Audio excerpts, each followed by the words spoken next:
Hello friends, welcome to our YouTube channel learn with अनएच। जैसा कि आप सब लोगों को पता है, रीट मेंस भर्ती परीक्षा से संबंधित साहित्य वाला टॉपिक हम पढ़ रहे थे। साहित्य वाला जो टॉपिक है, इसका एक वीडियो मैं आप लोगों के लिए अपलोड कर चुका हूं। आज ही हमारा दूसरा वीडियो होने वाला है। 3 वीडियो में हम इसको कंप्लीट करने वाले हैं। आज ही हमारा 25 मिनट का वीडियो रहेगा, जिसमें हम साहित्य का जो इम्पोर्टेंट पार्ट है वो डिस्कस करने वाले हैं। इसके बाद एक वीडियो और आएगा। इन तीनों वीडियोज़ को अगर आप देख लेते हैं तो यहाँ से आपका कोई सा भी सवाल जो है ये गलत नहीं होगा। तो जो भी विद्यार्थी रीट मेंस भर्ती परीक्षा की तैयारी कर रहे हैं, आप इस वीडियो को ज़रूर देखिए। काफ़ी यूज़फुल वीडियो ये आप लोगों के लिए होने वाला है। तो चलिए दोस्तों, बिना देरी के शुरुआत करते हैं। अगर बात की जाए साहित्य में जैन साहित्यकार की, तो जैन साहित्य की मुख्य भाषा जो है ये अपभ्रंश भाषा रही है। तो जैन साहित्य की मुख्य भाषा कौन सी रही है? अपभ्रंश भाषा रही है। जैन धर्म में धार्मिक साहित्य को क्या कहा जाता है? तो धार्मिक साहित्य को आगम कहा जाता है जैन साहित्य में। अब जहाँ से सवाल पूछा जाता है वो है आपका दोस्तों वज्रसेन सूरी। वज्रसेन सूरी के द्वारा एक ग्रंथ लिखा गया था जिसका नाम है भरतेश्वर बाहुबली घोर। ये सवाल काफ़ी बार एग्जाम में पूछा जाता है, इंपॉर्टेंट सवाल है, इसे आप याद रखिएगा। भरतेश्वर बाहुबली घोर जो है ये वज्रसेन सूरी के द्वारा लिखा गया था। इसे राजस्थानी साहित्य की प्रथम रचना माना जाता है या प्राथमिक रचना माना जाता है। तो ये सवाल आपका काफ़ी इंपॉर्टेंट हो जाता है, काफ़ी बार ये सवाल पूछा जाता है। भरतेश्वर बाहुबली घोर जो है ये किसके द्वारा रचित है? तो वज्रसेन सूरी के द्वारा रचित है। राजस्थानी साहित्य की प्रथम रचना कौन सी मानी जाती है? तो ये भी आपकी भरतेश्वर बाहुबली घोर ही मानी जाती है। इसका रचनाकाल जो है ये आपका 1168 ईस्वी रहा है। तो ये भी आप याद रखिएगा, 1168 ईस्वी जो है वो इसका रचनाकाल रहा है। भरतेश्वर बाहुबली घोर में अयोध्या के शासक भरतेश्वर तथा तक्षशिला के शासक बाहुबली की वीरता का वर्णन मिलता है। यानी अयोध्या के शासक थे भरतेश्वर, इसके अलावा तक्षशिला के शासक आपके बाहुबली की जो वीरता है उसका वर्णन आपको इसमें देखने को मिलेगा। अगली पुस्तक आती है आपकी भरतेश्वर बाहुबली रास। जो अभी हमने ऊपर देखी थी वो भरतेश्वर बाहुबली घोर थी, ये आपकी कौन सी हो जाएगी? रास हो जाएगी। ये आपकी शालिभद्र सूरी के द्वारा लिखी गई है, जबकि घोर वाली आपकी वज्रसेन सूरी के द्वारा लिखी गई थी। तो ये दोनों अलग अलग है, इनको अलग याद करना। देखो कैसे याद कर सकते हो, रास में आपका क्या आ रहा है? स आ रहा है, तो इसी से याद रख लेना। यहाँ पर आपका सूरी हो जाएगा शालिभद्र सूरी, ठीक है, और स से आपका क्या हो जाएगा? शालिभद्र हो जाएगा। इसका रचनाकाल अगर आपसे पूछा जाए तो ये आपकी 1184 ईस्वी में लिखी गई थी, जबकि वो आपकी 1168 ईस्वी में लिखी गई है। ये आपकी 1184 ईस्वी में लिखी गई थी। इसे राजस्थानी साहित्य की दूसरी प्राचीनतम रचना मानी जाती है। तो प्रथम तो आपकी भरतेश्वर बाहुबली घोर हो जाएगी, दूसरी आपकी कौन सी हो जाएगी? भरतेश्वर बाहुबली रास हो जाएगी। इसे रास साहित्य की प्रथम रचना माना जाता है। तो जैसा कि आप देख पा रहे हो यहाँ पर आपका रास लगा हुआ है, तो रास साहित्य की प्रथम रचना आपकी मानी जाती है भरतेश्वर बाहुबली रास। रास रचनाएं जैन साहित्य में श्रृंगार पर लिखी जाती है।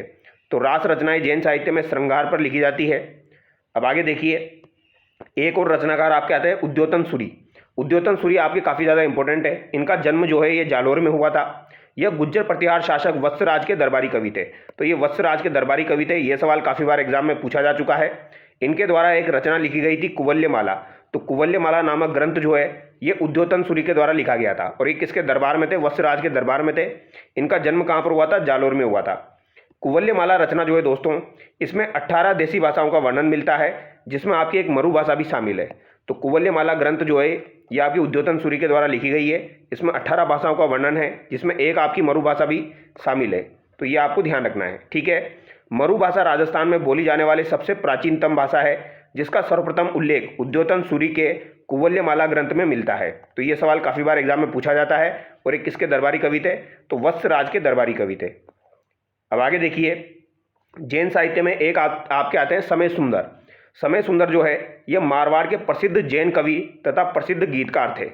इनके कुछ प्रचलित कहावत है, समय सुंदर गीतड़ा कुंभा राणारा भीतड़ा।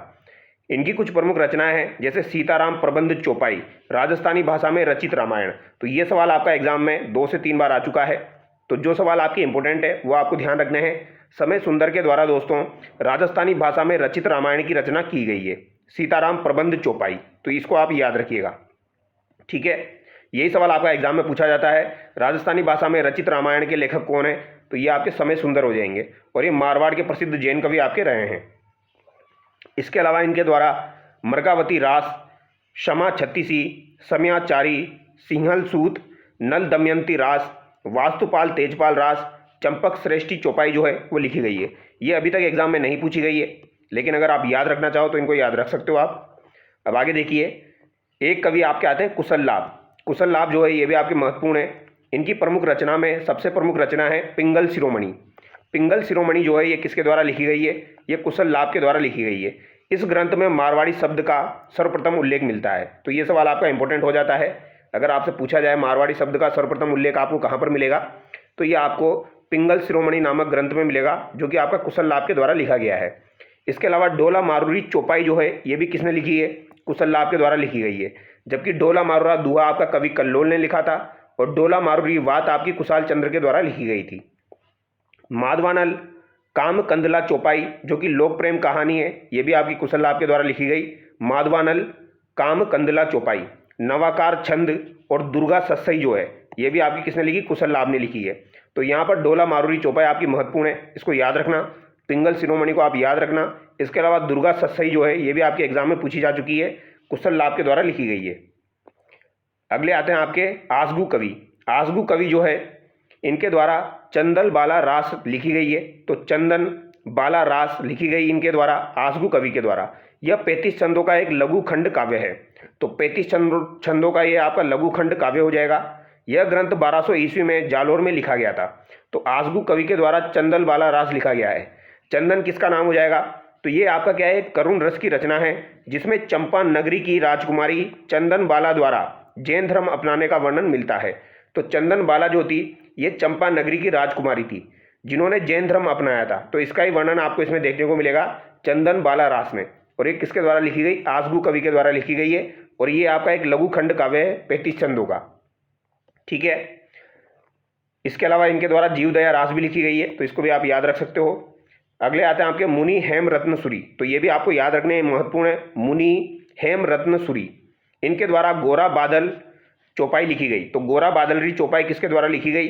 तो ये मुनि हेम रत्न सूरी के द्वारा लिखी गई है। तो गोरा बादल पद्मिनी चरित्र चौपाई या गोरा बादल चौपाई जिसे बोला जाता है राजस्थानी भाषा में, ये आपकी मुनि हेम रत्न सूरी ने लिखी है, जो कि आपकी काफ़ी ज़्यादा महत्वपूर्ण है।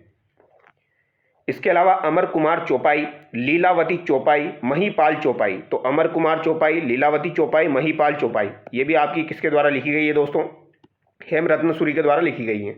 अब एक आपके आते हैं हेमचंद्र सूरी, जो अपन ने ऊपर देखे वो हेमरत्न सूरी थे, ये आपके हेमचंद्र सूरी है। इन्हें जैन साहित्य का शंकराचार्य कहा जाता है। तो जैन साहित्य का शंकराचार्य किसे कहा जाता है?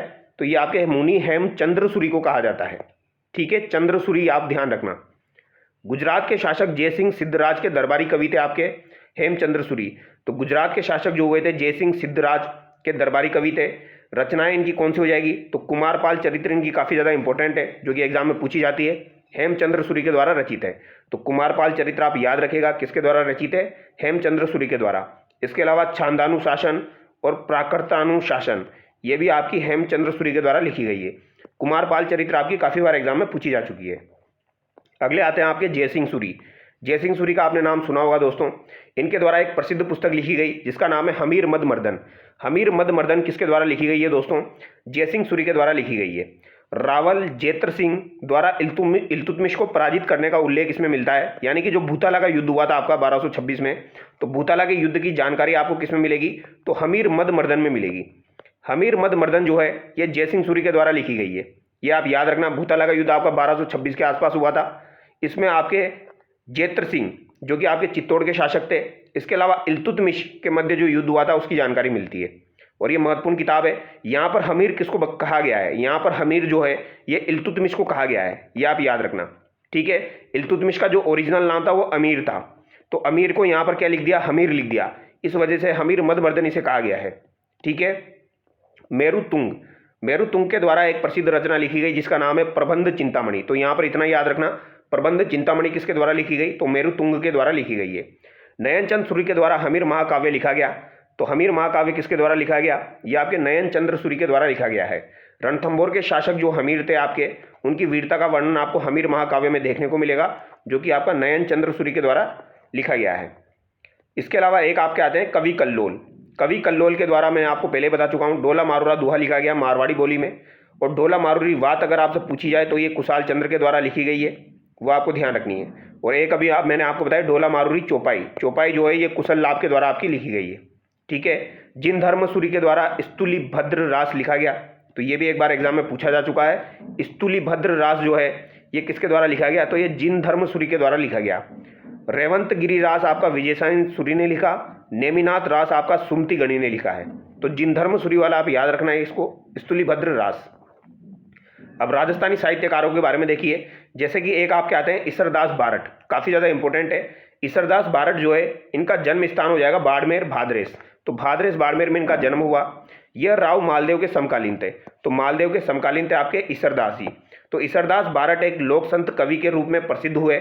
यह अपने चमत्कारों के कारण इसरा परमेश्वरा के नाम से लोकप्रिय हुए। तो इसरा परमेश्वरा के नाम से ये लोकप्रिय हुए। इनकी प्रमुख रचना आपको ध्यान रखनी है। तो ईसरदास बारट जो है इनका संबंध कहाँ से हो जाएगा, भादरेस बाड़मेर से हो जाएगा। ये मालदेव के समकालीन थे। इनके द्वारा एक प्रसिद्ध रचना लिखी गई है जो कि काफ़ी ज़्यादा इंपॉर्टेंट है, हाला झालारी कुंडलिया। तो हाला झालारी कुंडलिया किसके द्वारा लिखी गई है, तो ये आपकी ईसरदास बारट के द्वारा लिखी गई है। ये बात आपको ध्यान रखनी है। यह डिंगल शैली में रचित वीर रस की रचना है। तो हाला झालारी कुंडलिया ईसरदास बारट ने लिखी है और डिंगल शैली में लिखी गई है। तो डिंगल शैली आपका वीर रस प्रधान रस है, तो ये वीर रस की रचना हो जाएगी। इसमें योद्धाओं की वीरता पर 50 कुंडलियाँ लिखी गई है। तो इसमें योद्धाओं की वीरता जो है उस पर कितनी कुंडलियाँ लिखी गई है, 50 कुंडलियाँ यहाँ पर लिखी गई है। इसमें कुछ आपका लिखा गया है जैसे कि सेल घमोड़ा किम सैया गजदंत कटन पयोहर लागता कसम सतो तू कंत। तो ये यहाँ पर लिखा गया है। अन्य रचनाएं इनकी देखिए, एक आपकी हरिरस यहाँ पर हो जाएगी, गुण आगम है, इसके अलावा रास केला है, सभा पर्व है, बाल लीला है, गरुड़ पुराण है, देवीयाण है। तो 2-3 रचनाएं इनकी आपको याद रखनी है। एक तो हाला झालारी कुंडलिया आपकी ईसरदास बारट के द्वारा लिखी गई है। इसके अलावा हरि रस भी आपको ध्यान रखनी है, ये भी आपकी महत्वपूर्ण है। इसके अलावा एक गरुड़ पुराण जो है ये भी आपकी महत्वपूर्ण है, ये भी एग्जाम में पूछी जाती है। तो ये 2-3 तो एटलीस्ट आप याद कर ही लेना, और ज़्यादा याद कर लोगे तो बहुत ही बढ़िया बात है।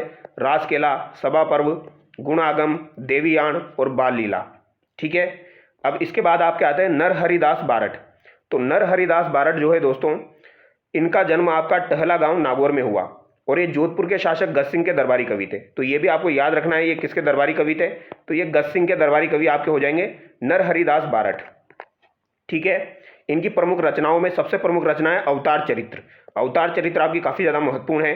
विष्णु के 10 अवतारों का वर्णन आपको इसमें मिलेगा, किसमें, अवतार चरित्र में। तो अवतार चरित्र ये किसके द्वारा लिखी गई है, ये आपकी नरहरिदास बारट के द्वारा लिखी गई है, जिनका जन्म कहाँ पर हुआ था, नागौर में हुआ था, और गज सिंह के आपके दरबारी कवि थे। ठीक है।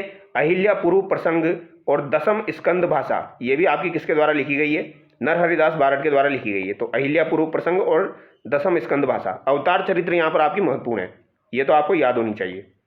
अब आगे देखिए आसानंद बारट।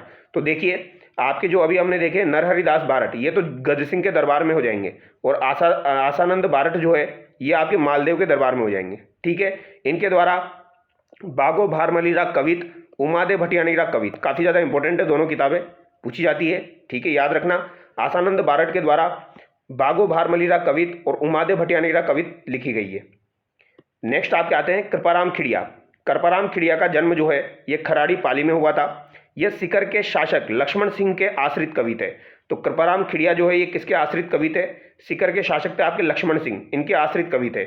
इनकी प्रमुख रचना है राजियारा सोटा। तो राजियारा सोटा किसके द्वारा लिखी गई है, कृपाराम खिड़िया के द्वारा लिखी गई है। इसमें मारवाड़ी बोली का प्रयोग हुआ है और यह नीति के दोहे हैं। तो मारवाड़ी बोली का प्रयोग हुआ है आपकी कृपाराम खिड़िया की पुस्तक में राजियारा सोटा, ये आपको ध्यान रखनी है। ठीक है, इंपॉर्टेंट है राजियारा सोटा।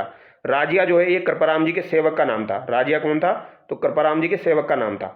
अब आगे देखिए दुरसाहाड़ा। दुरसाहाड़ा जो था ये अकबर के दरबार में था।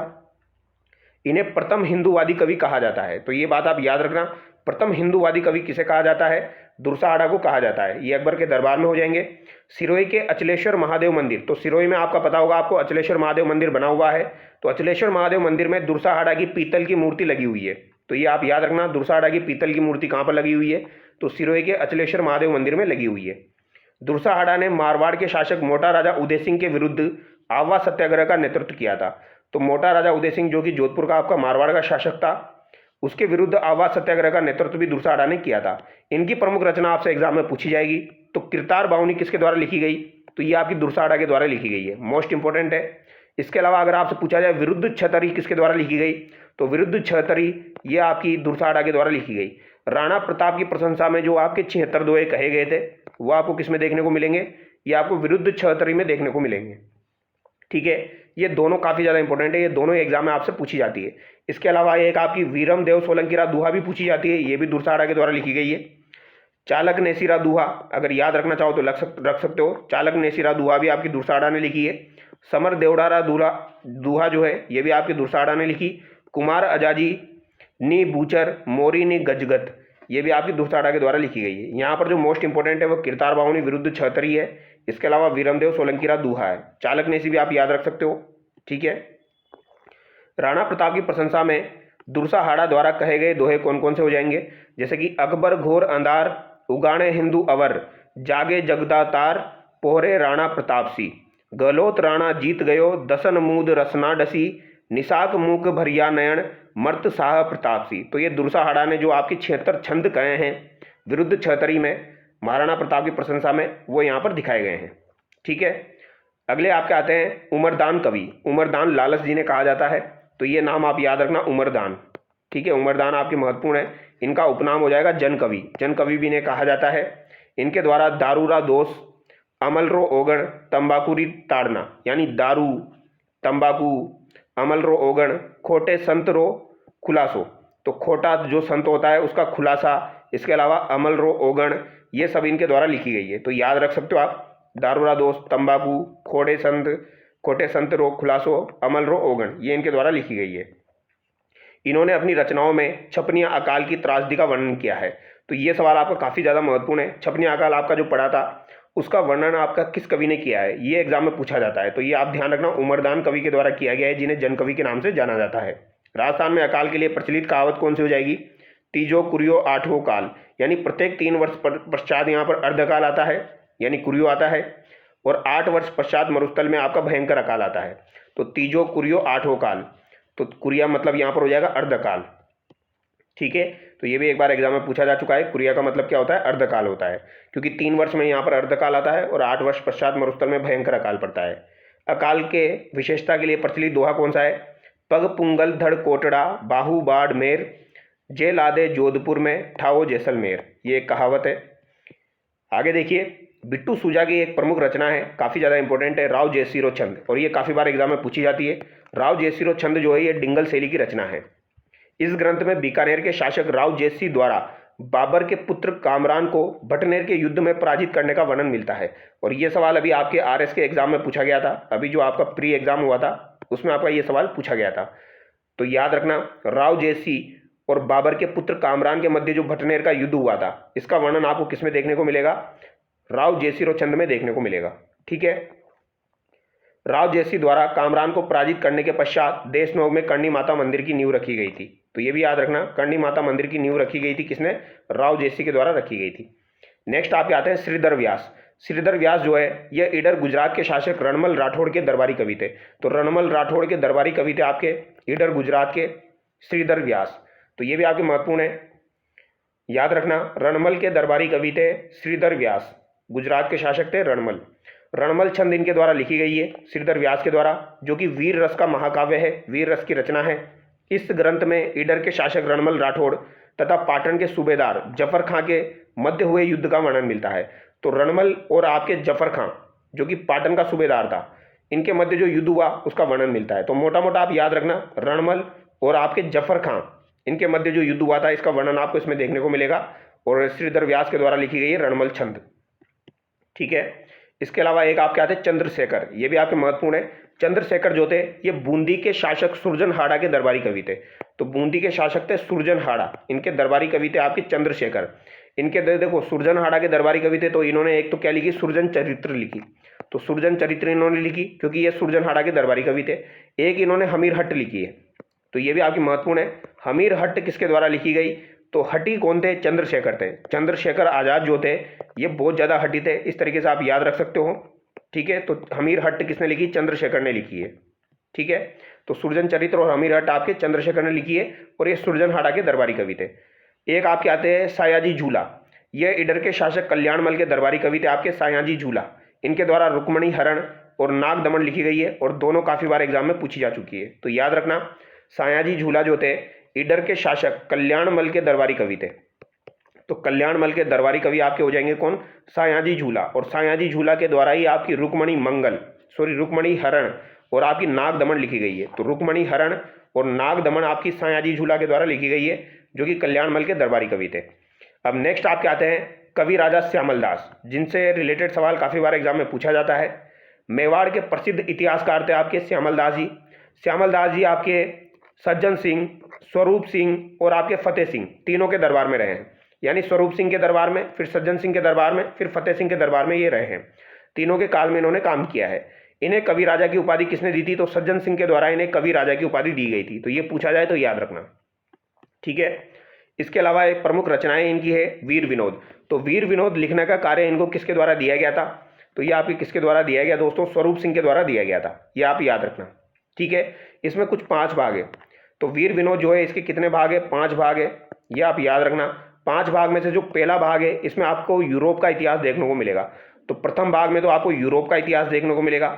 दूसरे भाग में आपको भारत का इतिहास देखने को मिलेगा, ठीक है।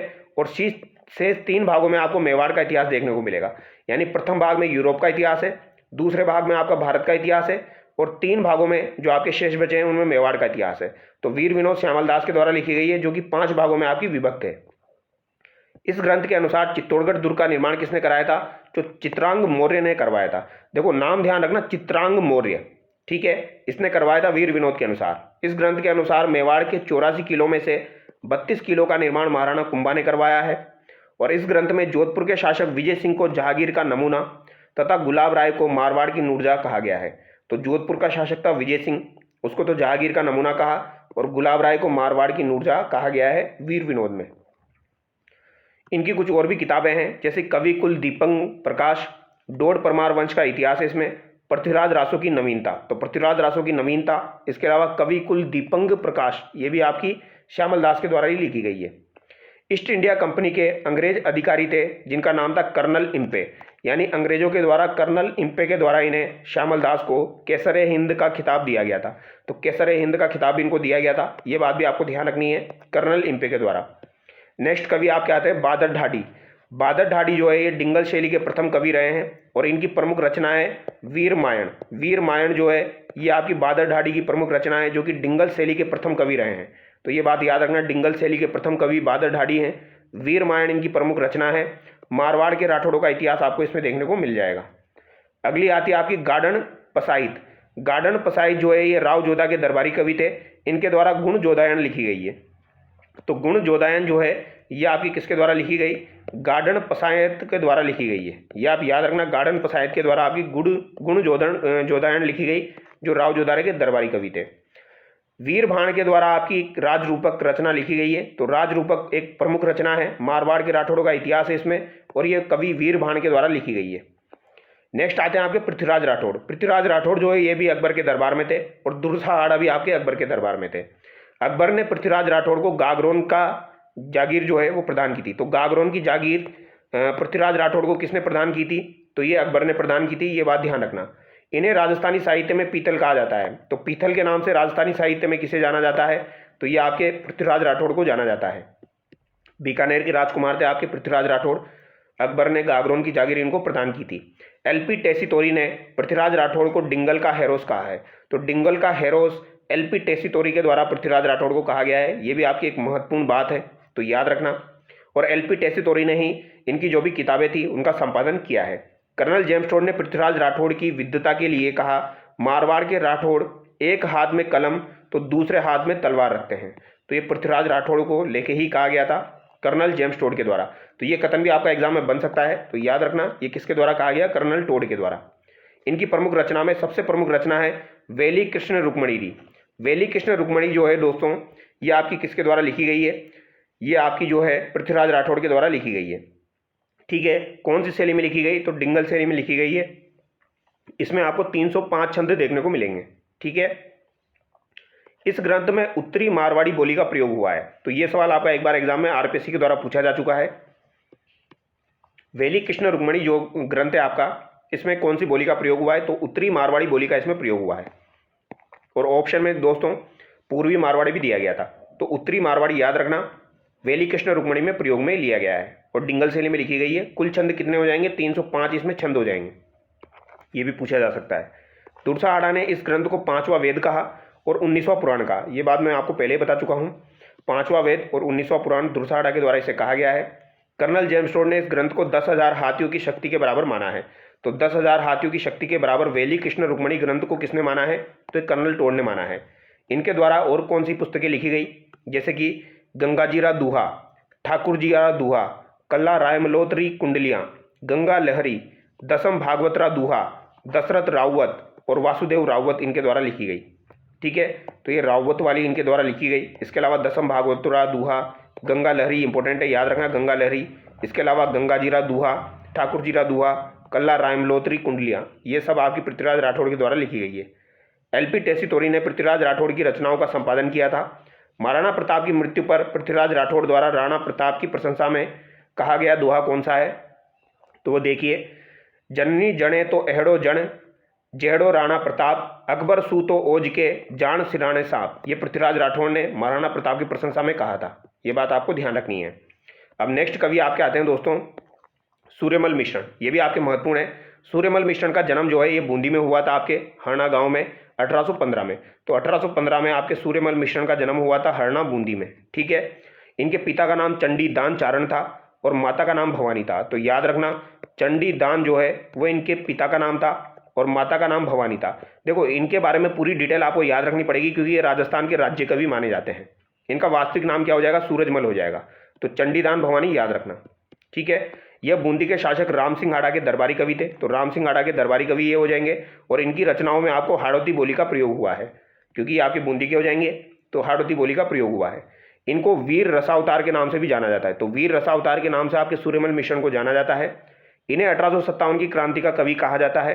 तो 1857 की क्रांति का कवि भी सूर्यमल मिश्रण को ही कहा जाता है। इन्हें राज्य कवि का दर्जा भी दिया जा चुका है। तो राज्य कवि का दर्जा इन्हें दिया गया है। इन्हें राजपुताना में पुनर्जागरण के पुरोधा कवि माना जाता है। 1990 में भारत सरकार द्वारा सूर्यमल मिश्रण के जीवन पर 2 रुपये का डाक टिकट जारी हुआ था। तो 1990 में भारत सरकार के द्वारा 2 रुपये का डाक टिकट इनके ऊपर जारी किया जा चुका है। ये बात भी आप ध्यान रखना, पूछी जा सकती है। इनकी प्रमुख रचनाओं में सबसे पहली रचना है वंश भास्कर। वंश भास्कर जो है इस ग्रंथ में 2500 पृष्ठों में बूंदी के हाड़ा राजवंश का विस्तृत वर्णन किया गया है। तो 2500 पृष्ठों में विस्तृत वर्णन किया गया है। ये इनकी प्रमुख रचनाएं, याद रखना दोस्तों। इस रचना को सूर्यमल मिश्रण के पुत्र मुरारी दान के द्वारा पूरा किया गया। तो सूर्यमल मिश्रण का पुत्र था मुरारी दान। तो ये याद रखना, वंश भास्कर जो है ये किसके द्वारा लिखी गई? ये आपकी सूर्यमल मिश्रण के द्वारा लिखी गई है। 2500 पृष्ठों में बूंदी के हाड़ा राजवंश का इसमें विस्तृत वर्णन है और इनके दत्तक पुत्र ने पूरा किया था, मुरारी दान ने, इस पुस्तक को। ठीक है, इसके अलावा यह राजस्थानी साहित्य की सबसे बड़ी रचना मानी जाती है आपकी वंश भास्कर। वीर सत्सई जो है इसमें कुल दोहे कितने हैं? 283 है। तो वीर सत्सई किसके द्वारा लिखी गई? सूर्यमल मिश्रण के द्वारा लिखी गई। इसमें 1857 की क्रांति का वर्णन है। तो 1857 की क्रांति का वर्णन आपको किसमें देखने को मिलेगा? वीर सत्सई में देखने को मिलेगा। तो ये बात आप याद रखना, सूर्यमल मिश्रण के द्वारा लिखी गई है और इसमें 283 दोहे हैं। ठीक है, 283। इसके कुछ प्रमुख दोहे हैं जो कि एग्जाम में पूछे जा चुके हैं। एक बार तो एग्जाम में ये दोहा दिया गया था, पूछा गया था ये आपकी कौन सी पुस्तक से लिया गया है या किसके द्वारा लिखा गया है। तो इलान देनी आपनी हाल रे हुलराय, पूत सिकावे पालने मरण बढ़ाई माए। तो ये आपकी दोस्तों वीर सत्सई का दोहा है। कंत घरा किम आविया तोंगारो गण त्रास, लंगा मुझ लू कीजिए बेरी रो न विश्वास। वीण लड़िया वीण जीतिया जे धनी आवियो धाम, पग पग चूड़ी पांचटू जे रावतरी जाम। तो ये आपके दोस्तों वीर सत्सई के प्रमुख दोहे हैं। इनको आप याद रखना मोटा मोटा। ये आपके दोहे दिए जा सकते हैं और पूछा जा सकता है ये कौन सी पुस्तक से आपके लिए गए हैं। ठीक है, अब आगे देखिए इनकी कुछ प्रमुख रचनाएं हैं, जैसे कि सती रासो जो है वो इनके द्वारा लिखी गई। इसके अलावा छंद म्यूक जो है ये भी इनके द्वारा लिखी गई है। तो छंद म्यूक, धातु रूपावली, बलवंत विलास और राम रंजाट। तो राम रंजाट, बलवंत विलास, धातु रूपावली, छंद मयूक, सती रासो और एक आपकी वीर सत्सई और वंश भास्कर, ये सारी पुस्तकें आपकी किसके? सूर्यमल मिश्रण के द्वारा लिखी गई है। ठीक है, तो ये बातें आपको ध्यान रखनी है। बाकी ये जो वीडियो है ये एक छोटा सा वीडियो और बनेगा आपका 10 से 15 मिनट का, उसमें आपका साहित्य वाला टॉपिक जो है ये कंप्लीट हो जाएगा। तो फिर इसको हम नेक्स्ट वीडियो में डिस्कस करेंगे। तो चलिए दोस्तों, नेक्स्ट वीडियो मिलता है। Thank you so much.